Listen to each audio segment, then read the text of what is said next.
Welcome to Chandru maths. So எஸ்எஸ்சியோட online application apply பண்ணுறப்போ நிறைய பேருக்கு இந்த ஃபோட்டோ கேப்சர் பண்ணுறதுல ப்ராப்ளம் இருக்குது. அதுவும் நீங்கள் ஆதார் கார்டு இருக்குதுன்னு சொல்லி கொடுத்துருந்தீங்க அப்படின்னா ஆதார் ஃபேஸ் ஆர்டின்னு ஒரு ஆப்பில் நீங்கள் அதுலேயுமே ஃபோட்டோ கேப்சர் பண்ணுற மாதிரி இருக்கும். அதில் முக்கியமாக பார்த்தீங்கன்னா ஃபோட்டோ கேப்சர் பண்ணுறதுக்கு நீங்கள் உங்களோட கண்ணை பிளிங்க் பண்ணணும். பிளிங்க் பண்ணால் தான் கேப்சர் ஆகும். ஸோ இது ஒரு சிலருக்கு ப்ராப்ளமாக இருக்குது. ஓகே, இப்போ இந்த மெசேஜில் என்ன சொல்லியிருக்காங்க அப்படின்னா, அவங்களுக்கு ஆக்சிடெண்ட் ஆனதுனால ஃபேஸ் மிஸ்மேட்ச்னு வருதுன்னு சொல்லியிருந்தாங்க.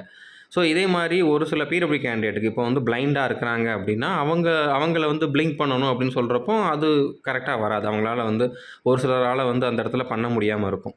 ஸோ இப்படி இருக்கிறவங்களுக்கு வேறு சொல்யூஷனே இல்லையா, அப்ளை பண்ணவே முடியாதா அப்படின்னா கண்டிப்பாக நீங்கள் அப்ளை பண்ணலாம். ஸோ இது மட்டும் இல்லை, இந்த மாதிரி வேறு என்ன ப்ராப்ளம் இருந்தாலும் இந்த ஆதார் ஃபேஸ் ஆர்டி அந்த இடத்துல ஃபோட்டோ கேப்சர் பண்ணுறப்போ உங்களால் அதை பண்ண முடியலை அப்படின்னா நீங்கள் என்ன பண்ணலாம் அப்படின்னா, நீங்கள் அப்ளை பண்ணுற இடத்துலையே ஃபஸ்ட்டு ஸ்டார்டிங் பேஜ்லேயே பார்த்தீங்கன்னா 2வது ஆப்ஷனில் தான் ஆதார் கார்டு இருக்குதான்னு கேட்டிருக்கும். அந்த இடத்துல எஸ் கொடுத்தா தான் ஆதார் ஃபேஸ் ஆத்தென்டிகேஷன் நீங்கள் பண்ணுற மாதிரி இருக்கும்.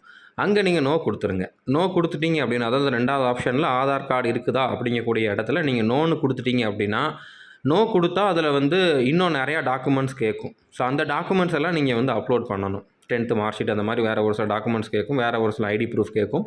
அதெல்லாம் அப்லோட் பண்ணணும்.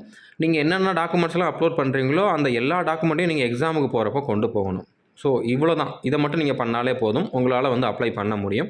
ஸோ இந்த மாதிரி உங்களோட ஃப்ரெண்ட்ஸ் நிறைய பேருக்கு இந்த மாதிரி கண்டிப்பாக ப்ராப்ளம் இருக்கும். உங்களுக்கு தெரிஞ்சவங்க நிறைய பேருக்கு இந்த மாதிரி ப்ராப்ளம் இருக்கும். அவங்ககிட்டலாம் இந்த வீடியோ ஷேர் பண்ணுங்கள்.